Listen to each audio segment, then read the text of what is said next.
Welcome to the Association's Futures Podcast, brought to you by Association Activision. We ask you to join us to discuss the future of the Association's community. How can we build and focus on the many futures we will see during these disruptive times? Let's get started with today's guest. Hi, friends. Welcome back to Association Futures Podcast. I'm Michael Butera, your host, and as always, we're here to explore the ideas, tools, and leaders shaping what's next for associations. Today, I'm joined by Jon Rutenberg, the founder and president of CCC Solutions. Jon has built a career around helping associations and businesses grow through smarter engagement, stronger member relationships, and more effective use of technology. His work focuses on turning data into actionable insights and creating systems that not only attract members, but also keep them meaningfully connected. What I find especially valuable about Jon's perspective is that he doesn't just see CRM as a tool, he sees it as a pathway to building real capacity. In a time when so many associations are asking how to deepen member value, Jon brings both the technical know-how and the strategic mindset that help organizations create growth that lasts. Jon, I'm excited to have you with us today, both as a friend and colleague, and to dig into how associations can align their member engagement strategies with real results. Welcome to Association Futures Podcast. Hi, Jon. Hey, Michael, thank you so much and really appreciate all the years we've known each other and the expression of friendship in addition to our business sharing over the years.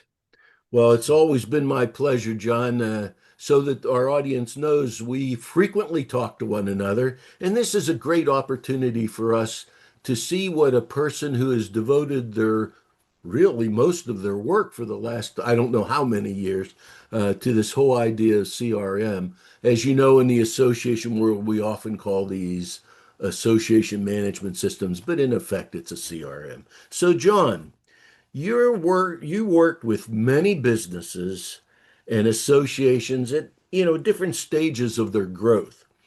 What patterns do you see in how these organizations use, or should I say, underuse, their data to drive engagement? Sure. So let's first talk about engagement. So then we'll talk about what influences the level and the techniques and strategies. So first, you have to know what your member or constituent community, what are their interests, what are their motivations, what do they want? When you have that information, you can then set up programming and messaging that reflects their interests. So to gain their commitment and to get them to engage with you, they need to know what's in it for them. And you have to tickle their motivations. Absolutely. So, organizational use of data depends on leadership and stage and age of organizations. So an emerging brand new organization is not constrained by a lot of legacy systems like older companies might be, but in fact, they may be operating with spreadsheets at best.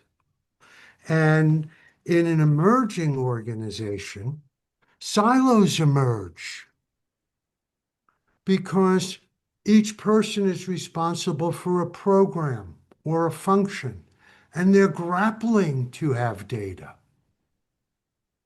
So in the beginning, engagement is at the program and functional level and has yet to be accumulated to understand a member's journey. What a great way to put it, talking about a member's journey and how technology fits with that instead of trying just to, send them another email or something like that. So great point, because high touch and high tech are a powerful and winning combination. And in order for it to be high touch, the leader or the program manager or the chairperson of the committee has to know personal items, knowledge about the individuals on the committee or in the volunteer group trying to raise money or the sponsor group sponsoring events. In each case, when the leadership, whatever level of leadership it is that's running that program, knows something personable and personal about the constituents, the members, the attendees, the engagement is elevated significantly. So then, when you go back to the person to ask, would you like to be involved in this committee? They say yes. In a more or a company or an organization that has been around longer, sometimes constrained by legacy systems, they try to find the perfect management, enterprise-wide product. And very infrequently do they find that. So they do begin to integrate different systems. And at the same time, the new member committee and the member retention committee aren't always talking. Excellent point. Leadership, again, has so much to do with it. Excellent point. So, from your perspective, what does it really mean for an association to align engagement with results? Sure. So let's talk about what the result is. The result is greater participation. Now, every organization might have a different mission, but to me, you can look at the participation levels like a pyramid. So visualize the bottom of the pyramid has the most people in it and the lowest level of participation. They pay their dues, perhaps they attend a few events. In the middle of the pyramid, you have a management structure with chairs of committees where functions get done with volunteers. Those people who fundraise for a mission purpose or a charitable purpose, who are the volunteers who come in and make calls or run programs, they're in the middle.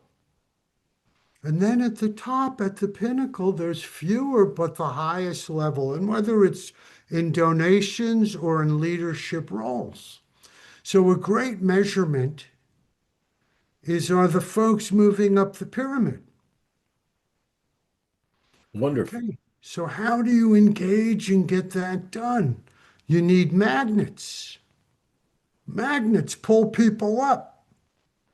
Those magnets have to be related to your members' interests and motivations. And when they are, it pulls people in because what's in it for them? An amazing camaraderie when each of them have worked together to raise X thousands of dollars for whatever cure they were trying to promote. That's how you measure engagement, by levels of involvement. Now, how you reach those people are different. And again, I go back to high touch versus high tech,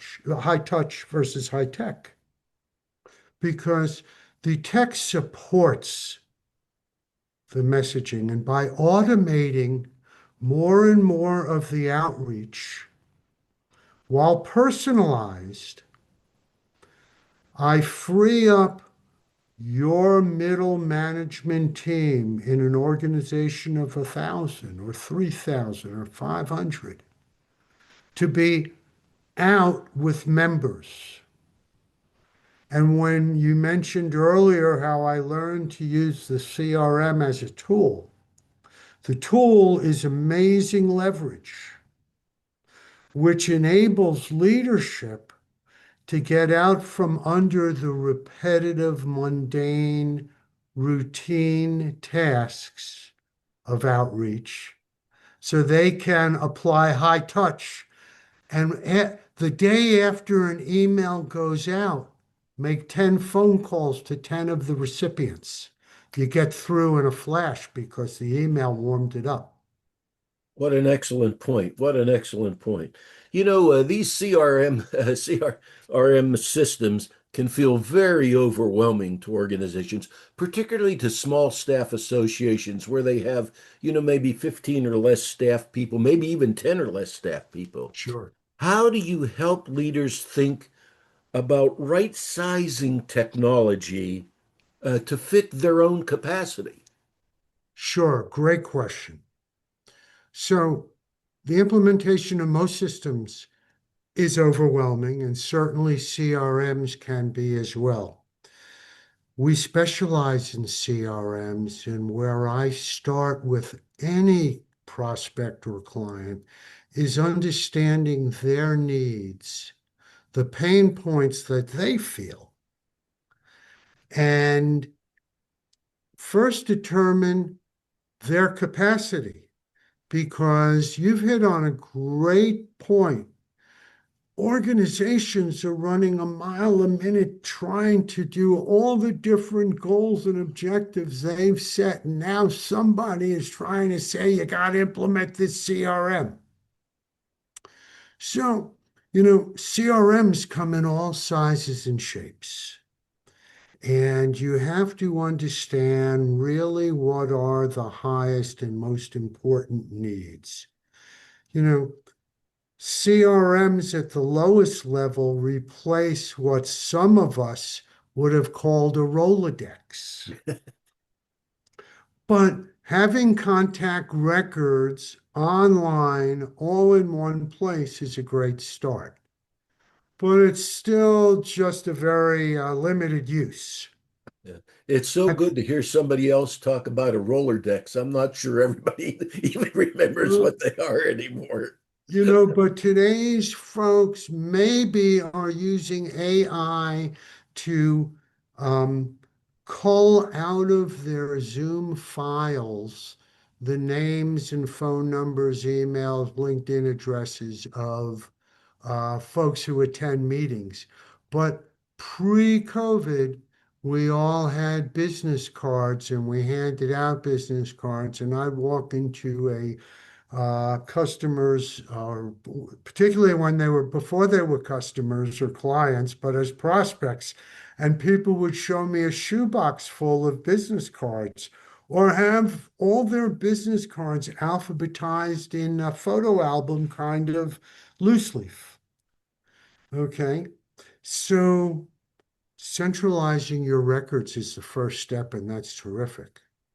But a robust product automates and segments so you can look at members by slice, going back to the journey. Let me see all members who in the last year attended 3 events, sat on 2 committees, and attended the gala. Doesn't matter what the events are, but you're measuring engagement. All of that's available with a bit of configuration by a specialist. So what we've done to differentiate ourselves, and we start with the needs, is when we understand the needs, we do understand the capabilities of CRMs. So we understand the payoff, the benefit for the client.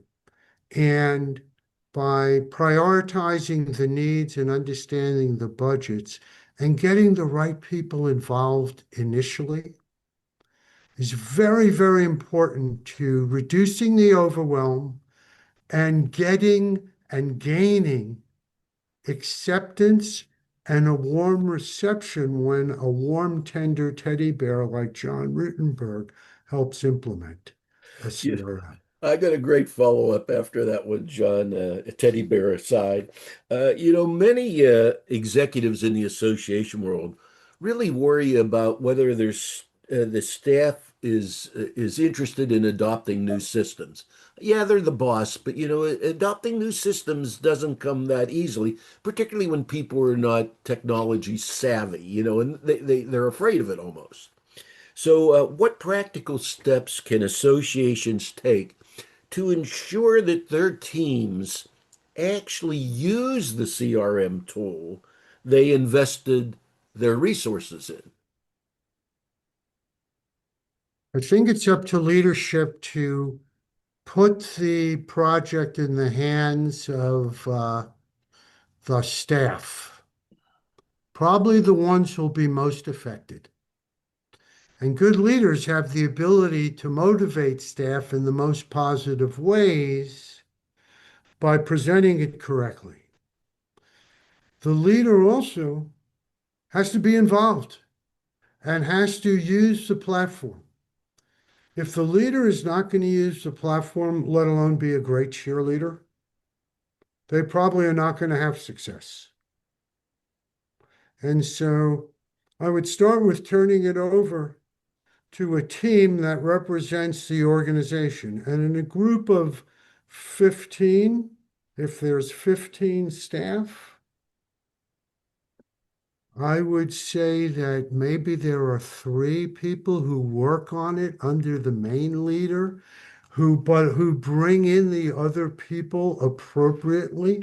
And it's a very rah-rah process in the most positive way because the benefits have been explained and the commitment was gained up front. And in an organization of 15 people, it is not disruptive. The beauty of CCC solutions is we do the work. When we tell a client that we are ready to train them, all of the needs have been addressed and the system has been configured. And so when we train, our curriculum begins with the most important, the configuration that meets the most important need is the first item we train our clients on because it excites them. Something that was drudgery is now done automatically. A report that used to be 3 or 4 spreadsheets is available on demand. Great points. Great points, John. So, how do you support the tech? Let me say this differently. How do you see technology supporting, not replacing, the human touch in membership relationships? So one of my mantras, you've heard me say it, high touch, high tech. The tech is the backstop for all of us. So you don't have to remember everything as long as it's at your fingertips. So from your phone, before you're about to meet with your lieutenants, you can look in the system and see 3 relevant traits or items or newsworthy things that are relevant to the 3 people you're going to meet with. And you can ask about the person's aunt who might have been ill or some other personal matter. You gain tremendous trust. You meet them at the highest level, and therefore they'll do what you want only because you had information at your fingertips. It still required the high touch of caring. However, we made it easy for you. What a wonderful way of looking at it. I also really like the way you talked about engagement using that kind of pyramid thing. because it's true. The vast majority of people down there aren't going to rise up that grouping, but everyone you get to move up the line is a valuable new capacity for the organization. Great way to talk about engagement. So, Jon, associations, all of us are living in very disruptive times. What do you think the future of member engagement looks like, say, over the next 3, 4, 5 years while we're going through all these monumental changes in our society and, quite frankly, globally? I'd love to know the answer to that. Um, we have to be more member centric. We have to get closer to our members. We can use AI to match member interests with other members, with programming, with future roles to play. Effective dialogue will become more critical, more precise, narrow. Messaging needs to be narrow. I'm sure you get 100 emails a day, of which 110 are ads and stuff we is not relevant. And fighting through that noise is really critical. In ways, less will be more. I We really have like your idea about narrowing the focus. I think that that makes a lot of sense. It's very hard to do for some people. They want to do everything. And of course, we all know deep down, we know that's not possible. But the leadership required to narrow it is so complicated in the way humans think. Oh, I got to do this. I got to do. They're so busy doing, doing, doing. They're not thinking, thinking, thinking. As to what the next thing is. I'm with you, and it's really important to prioritize, understand from the other person's perspective. It's not what you think, it's what your members think. And therefore, and by the way, how do you learn that? You have to ask, whether it's a formal survey or a group of volunteer members who take on asking 3 to 5 to 7 questions of 25 members each. And if 20 volunteers get 25 people, that's 500 data points across 5 questions. That number one, those data points go into the data fields of those members as you continue to gather that message, but you will have so much information available and you can trigger actions. So when you have these 3 characteristics of a member, send these 2 messages to them. What a All great of idea. that happens, and again, in the most precise, narrowly focused way. What a great idea. I'm about to ask you one of those unfair questions, that people like me do. If an executive or a staff person listening today could take that just one first step, the one first step in the next day or so to improve their engagement strategy, what would you recommend? Create a dialogue and meet with your members. And the dialogue is asking for help. It's identifying opportunities for the other person, and it reports progress of what's happening in the organization. And I really believe that when you have that data at your fingertips and you turn the data into dialogue, it becomes engagement, and it builds long-term loyalty. What a great summary of a good way to get started. I really appreciate that, Jon. So, Jon, if our audience wanted to contact you, what would be the best way for them to reach out to you and CCC Solutions? Thank you, Michael. The best way is to use my email, jonr@cccsolutions.com. I absolutely respond. Please say that you heard about me from Michael Butera, and I will respond. So Oh, I, thank you. well, I really appreciate that, Jon, and thank you for sharing such practical and strategic insights with us today. What stands out to me is your reminder that technology is not just about efficiency, it's about creating meaningful connections. In a world where so much feels uncertain, associations have an opportunity to strengthen their foundations by truly understanding their members, aligning engagements with purpose, and investing in systems that make relationships stronger. As we've discussed throughout this conversation today, capacity isn't just about the tools you have, it's about how you use them to advance your mission.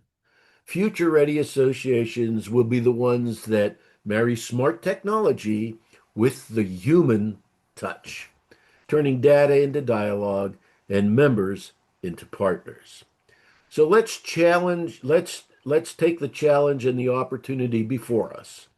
And it's exactly the kind of work that will define successful associations in the years to come. Jon, I want to thank you again. And to my friends, I'm Michael Butera, your host, and this has been Association Futures Broadcast. Thank you for listening. And as always, let's keep shaping what's next together. See you soon, friends.